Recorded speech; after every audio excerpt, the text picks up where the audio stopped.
one of the things I use my car for, other than, going from A to B, is to meditate. And while that's maybe a strange environment to do that, I wanted to share in this video, one, why I even meditate in the first place, because I feel like there's a lot of benefits that musicians and producers can benefit from by implementing this practice. So first, let's dive into why I even started this in the first place. So I've always had like a certain amount of stress, but I feel like over the past couple years, it's just been mounting to like higher and higher levels. And so it got to a point to where I wanted to actually try to solve it. I had tried some like various random supplements in the past. It never really worked, but I think a lot of the stress came from just the increase in roles that I was doing. I'm working a full-time job as a physical therapist, and that's like a high demand job. Like I have to see a lot of people during the day. I have to be, on like all the time, which is challenging for a somewhat introvert like I am. And then you stack on the fact that I now have to do music, or rather I want to do music, but it turns into a have to when the stress rises. And then doing YouTube as well. So every little thing that I add up adds incremental levels of stress because there's now less time to do everything. And because of the increased stress I had, it really affected my music. Like when I went to make a song and I was staring at this blank doll that I had to write a track to, or even if I was just finishing or trying to finish a previous song, the increased stress that I had just made me so much more likely to quit or just come up with shit ideas. I decided to look into ways to combat stress. And one of the things that I kept seeing was meditation. And I'll be honest, I was pretty apprehensive about even trying that at first, because when I think about meditation, I think of Buddhist monks sitting in silence and chanting, and that just didn't seem like me. But the more I read into it, I read that there are enormous benefits to meditation, from regulating blood pressure, decreasing stress, decreasing anxiety, which were two of the big things that I wanted to look for anyway. So now my next step was figuring out, how on earth do I meditate anyway? So on my quest to learning how to meditate, one book that I got that I really, really highly recommend is 10% Happier by Dan Harris. And so I really like this book because it approaches meditation from a skeptic's point of view. Dan Harris was a news anchor who had somewhat of a nervous breakdown on live television. And so he wanted to find ways to reduce stress, and so that's how he came across meditation. But I like it because, just like me, who was very apprehensive about meditation, he documents his journey with it and goes over in detail about how to do it. And so with that, I had a framework and I was ready to dive in to start doing some meditation. After reading through how to do meditation, I realized it's actually super simple to do. There's only 2 steps that you actually have to do. One is you just sit down, close your eyes, and step 2 is you focus on the breath. That's it. That was pretty easy, right? I can master that. Well, not exactly. I found that as I was doing meditation, one of the first things that started happening is that my mind would wander to almost anything. We live in this distracted world where our attention can be quickly stolen no matter what we happen to be focusing on. And so just trying to focus on one solitary thing of focusing on the breath, I found that in the beginning, I could only do that for maybe half a minute before my mind would start wandering. And usually it would wander off into different things that I didn't even need to be focusing on. Like, what was I gonna do later that day? And, oh, I forgot to take the laundry out of the washer. And just things that I didn't even really need to be focusing on. But I noticed that when my mind wandered, it always wandered towards stressful things. Very rarely did it wander towards something pleasant. The other challenging part for me was figuring out, where am I going to meditate anyway? So at first I tried just doing it in my room and just sitting on the couch and doing it. But the problem with that is that I live in a small house with my parents, and so I can always hear everything that's going on, the TV going on, blenders going off, I don't know, them calling my name. And so it was just a super distracted environment to meditate. So while I tried it in the beginning, it just didn't work out. Now, one thing that tended to happen when I did start meditating in my car is I got like really kind of self-conscious about it. I don't have any tinted windows. Like I basically drive in a fishbowl, so people can see what I'm doing. And while like I'm not doing anything weird, like it just looks like I'm taking a nap from the perspective of someone else, I couldn't help but feel really self-conscious about what I was doing. And occasionally when I was meditating, I would kind of like just pop one eye open and just kind of like look around and see if anyone was giving me like really funky looks.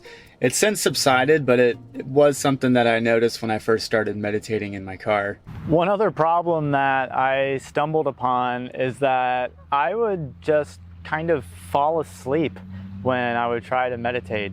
I mean, you're basically sitting in a comfortable position with your eyes closed. Historically, when my body is in that position, that means, okay, Josh, it's time to sleep. So training your body to stay awake while meditating was also like a really hard thing to do. One of the things that helped me through that was actually using a guided meditation app. So there's a lot of them out there. There's Headspace, 10% Happier, Waking Up. The one that I really liked was Waking Up by Sam Harris. And the reason I like it is, one, there's no background music. I really hate when meditation apps have background music. It just kind of, I don't know, it makes me feel all woo-woo, kind of, I don't know, it's just weird. I like having the silence because me being a music guy, I tend to just focus on the music that's playing in the background and not on the breath that I'm supposed to be taking. And so the app goes over really well the basics of meditation anyway, but what's nice is that Sam Harris will have long periods of silence, like 2 to 3 minutes. And so in that time, there's times where I would start to nod off, and right about that time, it's like he knows like clockwork that that's going to happen. He says, okay, I want you to gently bring your thoughts back to the body, the breath. And so it just kind of like gives you cues to, one, if you have racing thoughts, to bring them back to your body, and two, if you start to nod off, he again kind of coaxes you back into the present moment and back to, you know, the conscious if you happen to be falling asleep. Overall, I would say meditation is definitely a worthwhile habit to try. Like, it's probably not for everyone, and like I said, it took a little bit of coaxing and self-talk to actually be able to try it. But if you can kind of set your ego aside, I think there's a lot of benefits that you can realize from it. Number one is I just feel like I can be more in the present moment. And while that probably seems like a strange benefit, I always hear people complain, and I complain that, you know, time moves so fast. Like, how on earth has weeks gone by, and how have the years gone by so fast? And that's largely because we're always living in the future and living in the present. But with meditation, it forces you to be in the present versus focusing on the past or the future. And so with that, there comes this sense of not only just being present with meditation, but that translates to when you're out with friends or even just by yourself making music. You can just kind of be more in the moment. And I found that it can actually help my music. Instead of focusing on things that I have to do, I can be more embroiled and more present with my task. So if I'm either starting a track from scratch or just continuing to work on something that I already started, I could be way more present with what I was working on, which made things a lot more efficient in the long run. The other benefit, which I was really glad happened, is that my stress actually did decrease. And I'm not gonna say it completely got rid of it, but it decreased stress in the sense that if something stressful happened at work or at home, I was less likely to dwell on it, because I think a lot of the stress that I had before was not only just something stressful happening, but sort of carrying that stress into much longer than it needed to go on. So I would say the span of time that I feel stressed is a lot less, which is good. And the magnitude of that stress has also decreased, which again, fuels the creative process way more, because if I'm less stressed, again, I can focus on the task at hand, which is immensely helpful. And I'd say one final benefit that I got from it is I don't I don't feel like I judge things as much anymore, especially when it comes to things that I make. I've always been somewhat of a perfectionist and trying to get like every little thing right. Not only just in music, but just in life in general. And so with meditation, it's a really strange practice because there's no end goal with it. Like very rarely do I do a meditation session and then come out of it with some sort of, I don't know, epiphany or enlightenment. More often than not, I feel pretty similar to how I do before, which is kind of counterproductive to what society teaches us now, which is things that you do should yield an outcome. With meditation, there's not really an outcome per se, at least in the short term. In the long term, like I said, you get those other benefits that I talked about, but because of that, I learned to not judge myself with doing meditation, especially like if my mind races or if I fall asleep, I could judge myself and be like, come on, Josh, you need to get your shit together. Or you just kind of let the course of things go and come back to focusing on the breath again. And that's one thing that has helped me out a lot. So would I recommend trying it out? Hell yeah. I mean, you might as well. I mean, the worst thing that can happen is you don't like it and you don't have to do it.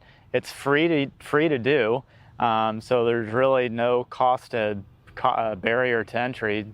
It's just a matter of willpower. And so that's the only thing that I would say going into it is go into it with like an open mind, because I think it'll be really easy to do it once and say, that was trash. So I would say give it at least 2 to 3 weeks, maybe even a whole month, just to kind of see how you feel over that span of time and see if it does have an impact. And again, maybe not, but for me, it is definitely something that I'll be using as time goes on.